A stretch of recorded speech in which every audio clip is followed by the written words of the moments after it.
नमस्कार मित्रांनो, लग्नानंतर होईलच प्रेम या मालिकेच्या येणाऱ्या पुढील भागात आपल्याला खूप मोठा ट्विस्ट पाहायला मिळणार आहे. मित्रांनो, आता आपण कालच्याच भागात पाहिलं की काव्याने जे आहे ते जीवासोबतचे सगळे नातेसंबंध तोडलेले आहेत. पण मित्रांनो, आता जीवासोबतचे सगळे नातेसंबंध तोडल्यानंतर जे आहे ते आता जीवा जो आहे तो काव्य त्याला काहीच कळत नसतं की मी काय करू. काव्य देखील माझ्यापासून लांब चालली आहे आणि आता नंदिनी देखील जवळ येत चालली आहे. तर आता जीवा शर्ट घालत असतो आणि शर्ट घालताना त्याला शर्ट नीट घालताच येत नसतो.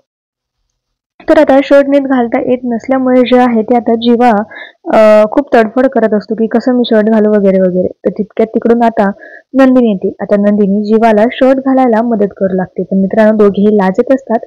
तसेच नंदिनीला खूप हे वाटत असतं की बाबा मी कसं घालू की नको शर्ट, यांना घालू लागू की नको. कारण की ते दोघं कधीच असं इतकं जवळ नव्हते आणि त्यानंतर नंदिनी शेवटी शर्ट घालतेच. आता नंदिनी जे आहे ते शर्ट घालते आणि त्यानंतर जीवा जो आहे तो नंदिनीकडे खूप छान नजरेने पाहू लागतो. आता जीवाच्या मनामध्ये देखील जे आहे ते नंदिनीबद्दल थोड्याशा भावना निर्माण होताना आपल्याला पाहायला मिळतात.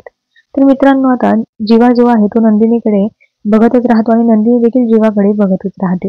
तर मित्रांनो, आता पुढे काय होईल हे सगळं पाहणं खूप रंजक आहे. पण तुम्हाला मालिका आवडते का? हे आम्हाला कमेंटमध्ये कळवायला विसरू नका. धन्यवाद.